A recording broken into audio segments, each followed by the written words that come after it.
Bab 1459. Ini adalah hal besar. Aku butuh waktu untuk mempertimbangkannya baik-baik. Raut wajah Friska serius. Aku akan memberikan jawaban secepatnya. Hal barusan tidak mempengaruhi acaramu kan? Daniel melirik ke aula perjamuan.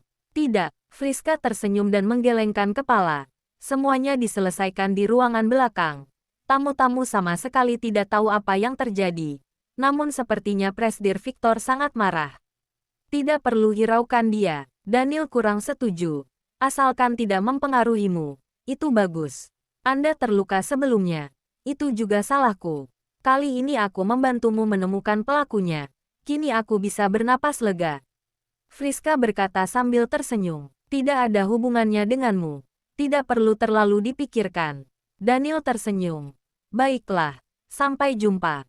Sampai jumpa. Friska masih berdiam di tempat. Tatapan matanya mengantarkan Daniel pergi. Tatapan mata yang sangat hangat, penuh dengan perasaan. Tracy menatap Friska dari kaca spion. Hatinya sedikit tidak nyaman. Kamu cemburu. Daniel menggenggam tangan Tracy dan memandangnya dengan lembut. Kamu tampaknya sangat mempercayainya. Tracy bertanya dengan bingung. Jelas-jelas kamu tahu. Dia punya perasaan padamu. Kamu malah memintanya menemanimu berakting. Ini resiko yang sangat besar. Aku hanya ingin menyingkirkan ancaman di depanmu secepatnya. Daniel menjawab dengan tenang. Jika aku mau melanjutkan investigasi ini, cepat atau lambat juga akan ada hasilnya. Namun aku tidak punya waktu untuk menunggu. Mendengar perkataan ini, hati Tracy sangat tidak nyaman. Ia tidak tahu harus bagaimana menanggapinya. Friska. Orang ini sedikit pintar, tapi dia bukan orang jahat. Daniel menatap Tracy. Ia berkata dengan penuh arti. Terlebih lagi, dia tahu kondisi saat ini dan dia orang yang akan mempertimbangkan secara keseluruhan. Akan menguntungkanmu jika kamu bisa berteman dengannya. Aku dan dia tidak bisa jadi teman. Tracy sangat tidak senang. Apa kamu sedang memujinya? Apa aku orang yang tidak mempertimbangkan secara keseluruhan? Kamu lebih emosional daripada dia. Daniel berkata setengah. Ia langsung mengubah kata-katanya. Ini tidak penting. Maksudku. Tracy membalikkan tubuhnya dengan kesal dan mengabaikannya. Kamu marah. Daniel tersenyum dan menepuk-nepuk bahunya. Kenapa kamu berpikiran sempit? Kalau merasa dia baik, pergi dan carilah dia. Tracy berkata dengan marah. Orangnya juga belum menyerah padamu. Jadi kamu bisa bersamanya. Yang aku katakan adalah fakta. Daniel tersenyum. Kamu harus belajar dengannya dalam sisi bisnis. Daniel. Tracy hampir meledak karena marah. Sudah. Jangan marah lagi. Daniel memeluknya dan berkata dengan lembut. Aku hanya khawatir. Jika aku tidak ada, kamu tidak bisa menjaga keluarga ini seorang diri. Aku ingin mencarikanmu teman. Kelak jika sesuatu terjadi padamu, ada orang yang bisa membantumu. Kamu pahamkan? Jangan bicara sembarangan. Tracy mengulurkan tangan menutup mulut Daniel. Ia begitu panik hingga air matanya hampir mengalir keluar. Kamu pasti akan baik-baik saja. Aku pasti akan menyelamatkanmu. Pasti. Bodoh. Daniel mengecup keningnya. Mendekatkan wajahnya ke dadanya. Kamu harus mempercayaiku. Aku tidak menyukai wanita lain selain kamu. Meskipun aku dekat dengan orang lain. Itu semua demi kamu. Aku tidak peduli. Tracy membenamkan dirinya di dalam pelukan Daniel dan berkata dengan manja. Kamu hanya boleh mencintai aku seorang. Iya, Daniel tidak berdaya. Ia mencium Tracy dengan penuh kasih sayang. Kamu ini, kapan kamu akan benar-benar dewasa? Tracy memeluk pinggang Daniel. Mendengar detak jantungnya. Berkata dengan pasrah. Ada kamu di sisiku. Aku tidak ingin jadi dewasa. Ryan yang berada di kursi pengemudi. Matanya memerah mendengar percakapan ini. Hanya dia yang tahu. Semua yang Daniel lakukan adalah demi Tracy. Demi keluarga ini. Tracy mendengar ucapan Daniel. Ia kira-kira mengerti sedikit. Daniel ingin membantu Tracy agar Friska berpihak padanya. Namun ia tidak mengerti. Bagaimana mungkin Tracy dan Friska bisa berteman? Mereka berdua adalah musuh abadi. Bab 1460. Tracy tidak terlalu mengerti perkataan Daniel. Ia juga tidak mengerti apa maksud Daniel. Tidak paham mengapa Daniel bersikeras ingin membuat Friska berpihak padanya. Tidak peduli apapun yang terjadi di masa depan. Ia tidak ingin memiliki hubungan apapun dengan Friska. Lebih baik orang ini secepatnya menyingkir dari hadapannya. Tidak muncul lagi selamanya. Namun, Daniel begitu bersikeras. Tracy juga tidak ingin berdebat dengannya karena masalah ini. Kini sisa waktunya semakin sedikit. Semua orang menurut dan patuh padanya. Waktu yang berharga berlalu dengan sangat cepat. Kini sudah lewat 2 hari. Tabib dewa masih belum bisa ditemukan. Daniel pada dasarnya sudah melakukan serah terima mengenai pekerjaan grup perusahaan. Beberapa hari terakhir ini, pasangan dari keluarga Louis, Vincent dan Maggie terus mencarinya. Hendak berdiskusi mengenai anaknya Duke Louis. Berharap ia bisa melepaskannya. Mereka telah dikeluarkan dari proyek stadion. Kini harapan mereka satu-satunya adalah membawa pulang anaknya dengan selamat. Sejak Duke ditangkap di kota tua oleh Ryan, ia terus dikurung hingga sekarang. Sudah 10 hari. Ganjaran yang seharusnya ia terima, sekarang sudah ia terima. Kondisi kejiwaannya kini sangat buruk. Jika ia masih dikurung, takutnya ia akan mengalami gangguan kejiwaan. Vincent dan Maggie menangis memohon pada Daniel, agar ia dapat membiarkan satu keturunan keluarga Louis untuk tetap hidup. Daniel dengan raut wajah tanpa ekspresi mendengarkan perkataan mereka selama setengah jam. Ia menatap jam tangannya dan berkata dengan tenang. Aku masih ada rapat. Aku undur diri dulu. Ia berkata sambil berdiri dan meninggalkan tempat itu. Daniel, Vincent panik. Ia langsung berlutut di hadapan Daniel dan memohon dengan nada rendah. Aku tahu yang kamu khawatirkan. Aku meminta maaf padamu dengan tulus sekarang. Aku mohon. Biarkan putraku tetap hidup. Aku bersumpah, akan terus memantau dan mengontrolnya kelak. Aku tidak akan membiarkannya mengusik Tracy lagi. Kami tidak akan membiarkan Duke datang lagi ke kota Bunaken. Maggie memohon dengan rendah hati. Mohon lepaskan dia. Kami tidak menginginkan uang. Juga tidak menginginkan proyek itu lagi. Kami hanya ingin membawa putra kami pulang. Kalian tidak seharusnya datang memohon padaku. Daniel berkata dengan dingin. Kalian seharusnya memohon pada orang yang bersangkutan langsung. Vincent dan Maggie saling berpandangan saat mendengar kata ini. Mereka tahu maksud Daniel. Daniel ingin mereka memohon pada Tracy. Ryan memberitahu mereka bahwa Tracy akan segera sampai di kantor untuk rapat bersama dengan Daniel. Vincent dan Maggie langsung mencari Tracy. Memohon kepadanya dengan nada rendah. Mereka mengulang kembali apa yang telah mereka katakan sebelumnya pada Daniel. Tracy merasa sedikit bersalah terhadap Duke. Ia selalu merasa seandainya dari awal ia tidak menyetujui lamaran Duke, situasi tidak mungkin berubah menjadi seperti ini. Terlebih lagi, Duke Louis sudah mendapatkan ganjarannya. Vincent dan Maggie melepaskan harga diri mereka untuk memohon padanya. Ia juga tidak ingin mencelakai mereka. Akhirnya ia pun membujuk Daniel untuk melepaskan Duke. Di hadapan Vincent dan Maggie, Daniel berkata akan melepaskan Duke demi Tracy. Ia berharap Vincent dan Maggie menjemput kembali putranya dan mendisiplinkan putranya dengan baik. Jika tidak, lain kali tidak akan ada belas kasihan lagi untuknya. Vincent dan Maggie sangat berterima kasih. Mereka menjemput Duke dan meninggalkan kota Bunaken tanpa jejak. Ryan tidak tenang. Ia menanyakan apakah ia perlu meminta orang untuk mengawasi mereka. Daniel mengetahui situasi dengan sangat jelas. Ia berkata bahwa keluarga Louis saat ini tidak akan bisa melawan. Karena mereka sudah dikeluarkan dari proyek stadion. Mereka juga akan mendapat tekanan dan diadili oleh keluarga kerajaan Fraun. Sudah cukup bagi mereka untuk berurusan dengan keluarga kerajaan. Mereka tidak akan memiliki kekuatan untuk menyiksa Tracy lagi. Setidaknya untuk beberapa tahun, mereka akan kehilangan kekuatan mereka. Ryan menjadi tenang setelah mendengar perkataan ini. Kini serah terima grup perusahaan sudah selesai sepenuhnya. Daniel membawa Tracy masuk ke dalam grup perusahaan, agar semua pihak terkait dapat mengenal Tracy. Ada Sanjaya dan Tony duduk di kursi direksi. Jika terjadi sesuatu pada Daniel, anggota grup perusahaan tidak perlu khawatir. Perkara rumah tangga juga sudah diatur sedemikian rupa. Kini satu-satunya yang harus diselesaikan adalah menemukan tabib dewa secepatnya. Bab 1461. Namun, tabib dewa seperti menghilang tanpa jejak. Tidak ada informasi mengenainya sama sekali. Daftar pencarian orang yang diminta Tracy untuk diumumkan oleh Ryan juga hilang bak di telan bumi. Tidak ada lagi yang bisa mereka lakukan. Daniel sudah lama putus asa. Kini ia fokus dengan persiapan pernikahan. Di akhir pekan, ia membawa Tracy dan anak-anak mengambil foto pernikahan lagi. Pernikahan yang kali ini berbeda dengan pernikahan sebelumnya. Daniel tidak mengundang selebriti, partner bisnis atau tokoh-tokoh politik lainnya. Ia hanya mengundang keluarga Wollens, petinggi grup perusahaan. Pernikahan pun diselenggarakan langsung di Villa Sisi Selatan. Ia hanya ingin keluarganya menjadi saksi cinta mereka, tidak perlu menjelaskannya kepada siapapun.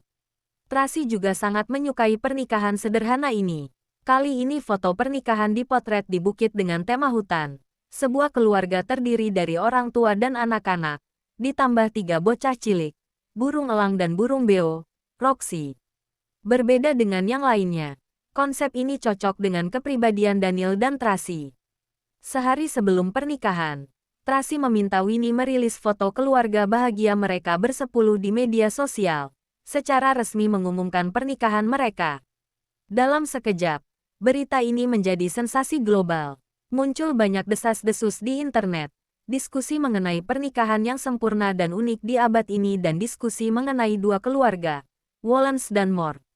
Tentu saja, ada juga diskusi panas tentang ke-6 anak dan 2 hewan peliharaan. Ada berbagai macam komentar, refleksi, spekulasi yang bertebaran di dunia luar. Namun ini semua tidak penting. Daniel dan Tracy hanya ingin menyelenggarakan pernikahan dengan lancar, menyelesaikan pernikahan 2 tahun lalu yang belum selesai. Semuanya berjalan sempurna. Sehari sebelum pernikahan, Daniel dan Tracy mendaftarkan pernikahan mereka. Semuanya sudah selesai dipersiapkan. Amanda dan Dixon datang dari kota tua untuk menghadiri pesta pernikahan mereka. Terkait penyakit Daniel, mereka tidak punya pilihan lain selain membantu merawat Daniel. Paman Paul dan Denny juga ikut hadir di pernikahan mereka.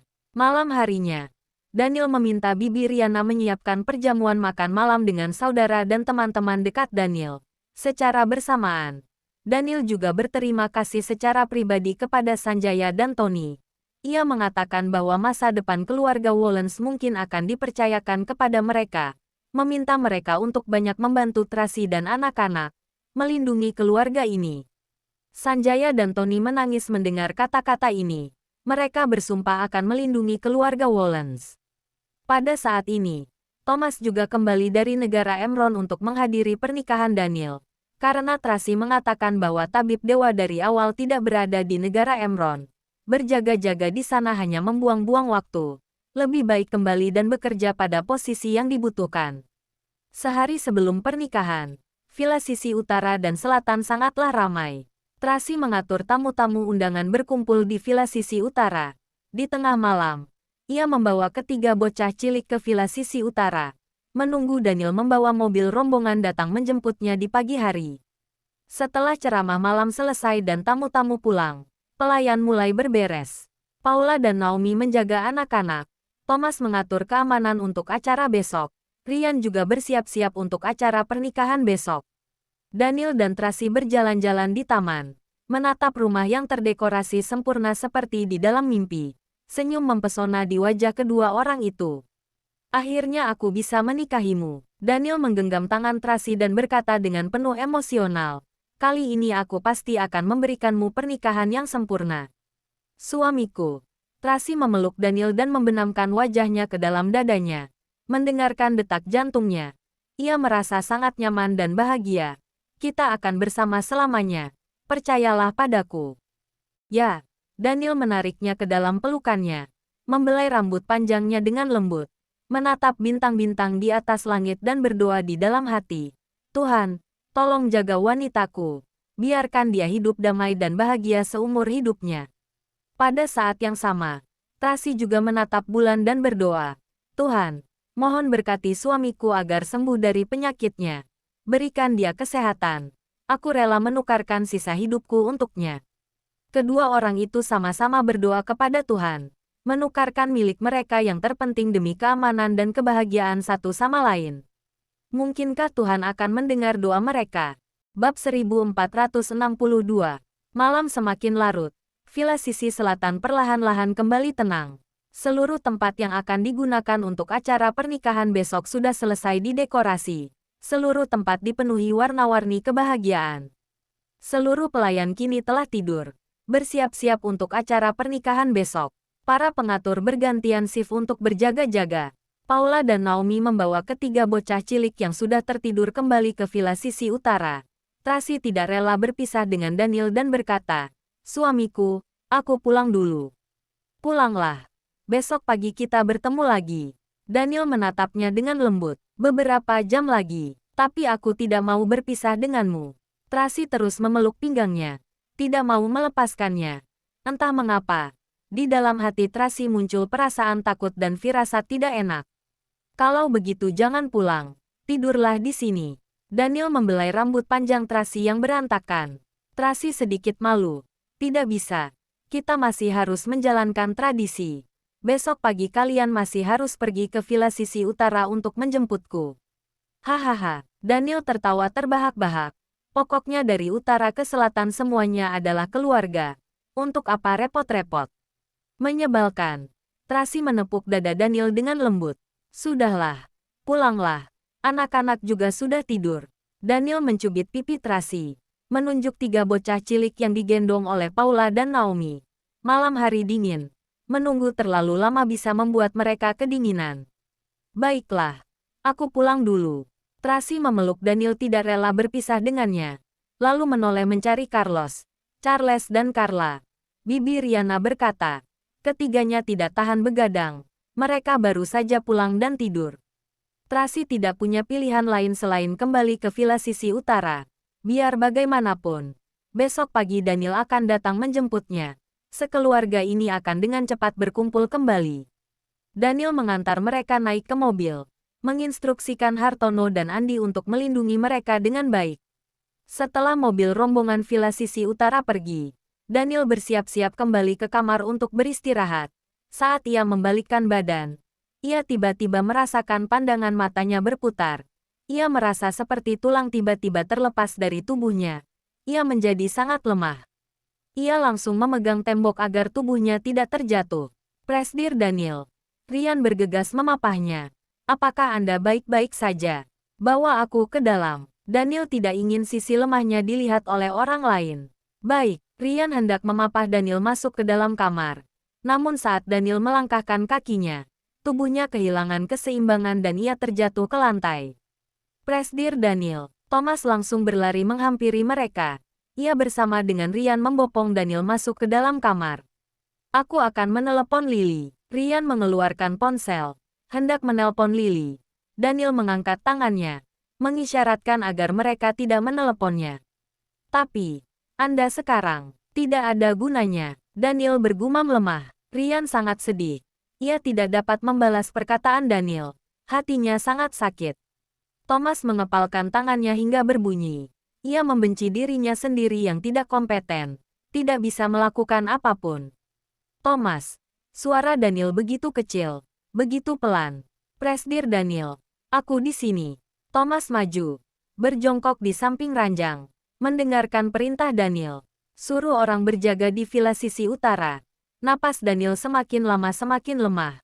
Namun ia tidak lupa memberikan instruksi kepada Thomas. Tidak boleh terjadi masalah lagi. "Baik." Thomas mengerti. 2 tahun yang lalu, terjadi sesuatu di hari pernikahan yang membuat Tracy terluka parah. Daniel tidak ingin mengulangi kesalahan yang sama.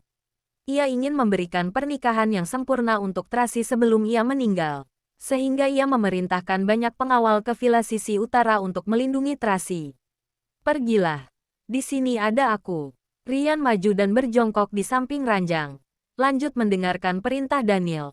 "Presdir Daniel, apakah Anda masih punya perintah lainnya?" "Atur pengawal untuk melindungi Sanjaya dan Tony." Daniel sangat lemah. Namun ia masih khawatir. Mereka berdua adalah pelindung keluarga Wollens. Jika terjadi sesuatu pada mereka berdua, Tracy dan anak-anak tidak akan bisa bertahan. "Aku mengerti. Aku sudah meminta Andi dan Kiki untuk pergi melindungi mereka." Rian berkata menenangkannya. "Jangan khawatir. Semuanya sudah diatur dengan baik." Bab 1463. Baiklah, Daniel menganggukkan kepala dengan pelan. Kemudian perlahan-lahan mulai tertidur. Rian menyelimutinya dan berjaga di samping dalam diam. Melihat Daniel yang seperti ini, Rian merasa sangat sedih. Sama seperti Thomas, ia membenci dirinya sendiri yang tidak kompeten dan tidak bisa melakukan apapun. Jika bisa menukar nasib, ia bersedia menggantikan Daniel. Kring, kring, saat ini ada panggilan masuk dari Tracy. Rian langsung menjawab panggilan itu. Nona Tracy, apa yang terjadi? Thomas membawa banyak orang untuk berjaga di sini. Apakah ini perintah Daniel? Tanya Tracy. Benar. Perintah Presdir Daniel barusan. Rian berkata dengan pelan. Sekarang dia sudah tidur. Tidak terjadi apa-apa di sini. Tidak perlu menyuruh semua pengawal untuk berjaga di sini. Hati Tracy sangat tidak tenang. Yang aku khawatirkan adalah Daniel di sana. Jangan khawatir. Di sini masih ada banyak pengawal. Rian mengerti maksudnya. Ini adalah perintah Presdir Daniel. Kami tidak berani melawan perintahnya. Kejadian 2 tahun yang lalu terus membekas di dalam ingatannya. Dia takut terjadi sesuatu pada Anda. Apa yang akan terjadi padaku? Suara Tracy mengandung kesedihan. Dia baru bisa tenang jika Anda aman. Suara Rian semakin pelan dan dalam. Anda harus membuatnya tenang. Baiklah, Tracy tidak banyak berkata lagi. Kamu harus melindunginya dengan baik. Pekerjaan lainnya serahkan pada Hartono. Aku mengerti. Istirahatlah lebih awal. Pastikan untuk selalu bersama dengannya. Jangan sampai terjadi sesuatu. Tracy mengingatkannya kembali. Aku mengerti. Setelah mengakhiri panggilan, Rian berbaring di atas sofa, menjaga Daniel. Ia juga merasa sangat lelah beberapa hari ini. Lambat laun ia pun tertidur. Di luar, para pengawal sedang berganti shift. Hari ini Hartono yang bertanggung jawab atas keamanan Villa Sisi Selatan. Karena banyak pengawal yang dipindahkan, sekarang hanya tersisa 16 orang pengawal. Setelah berganti shift, ada 8 orang pengawal yang masih berjaga.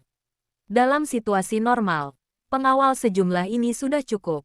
Lagi pula tidak pernah terjadi sesuatu di villa. Sudah bertahun-tahun villa ini aman-aman saja. Namun, karena besok adalah acara pernikahan, malam ini Hartono memerintahkan semuanya untuk fokus dalam penjagaan. Berjaga di tempat masing-masing dengan baik. Tidak boleh terjadi kecelakaan apapun. Para pengawal juga mematuhi tanggung jawab mereka dan siap bertarung. Dalam sekejap, sudah lewat larut malam. Jam 3 subuh, suasana villa sunyi senyap. Pengawal bernama Gilang sedang berpatroli di taman. Tiba-tiba ia melihat sebuah sosok berjalan melewati kolam. Ia langsung berlari mengejarnya dan berkata dengan dingin, "Berhenti." Orang itu menghentikan langkah kakinya. Dalam cahaya remang-remang, terlihat postur tubuhnya yang tinggi dan kurus. Presdir Daniel. Gilang menatap jelas punggung sosok itu dan secepatnya meminta maaf. "Maafkan aku. Aku tadi tidak melihat jelas. Aku pikir." "Mundur." Suara itu angkuh dan mendominasi. "Baik." Gilang langsung menundukkan kepala dan mundur. Namun, sosok itu tidak pergi dan masuk ke dalam dapur melalui pintu belakang. Gilang berjalan beberapa langkah. Ia merasa ada yang salah. Ia menoleh menatap ke tempat sosok itu muncul tadi. Lalu menatap balkon kamar tidur utama di lantai atas. Ia bergumam sendiri. Bukankah Presdir Daniel sedang tidur? Kenapa bisa di sini? Gilang, apa yang kamu lakukan? Pada saat bersamaan, Hartono yang sedang berpatroli berjalan menghampirinya. "Kak Hartono, coba tebak apa yang terjadi tadi?" Gilang secepatnya melapor. "Aku menemukan sesosok orang yang berjalan secepat kilat melintasi kolam. Aku kira orang itu mencurigakan. Lalu aku mengejarnya. Ternyata itu Presdir Daniel." "Kau sudah gila." Hartono memarahinya. "Presdir Daniel sudah tertidur sejak awal. Bagaimana mungkin bisa ada di taman? Memang tidak masuk akal." Gilang sangat yakin. "Tapi yang aku lihat tadi benar-benar dia." "Kamu pasti salah lihat." Hartono menjawabnya dan hendak meninggalkannya. Namun ia menghentikan langkah kakinya dan berkata dengan waspada, "Mungkinkah ada orang yang menyamar menjadi Presdir Daniel dan menyelinap masuk? Apa kamu melihat jelas wajahnya?" "Aku tidak melihat wajahnya. Hanya melihat punggungnya." Gilang berkata, "Dia benar-benar Presdir Daniel. Jika itu sebuah penyamaran, maka penyamaran itu terlalu mirip." Jangan lupa like, comment, and subscribe ya. Terima kasih. Tunggu terus kelanjutannya.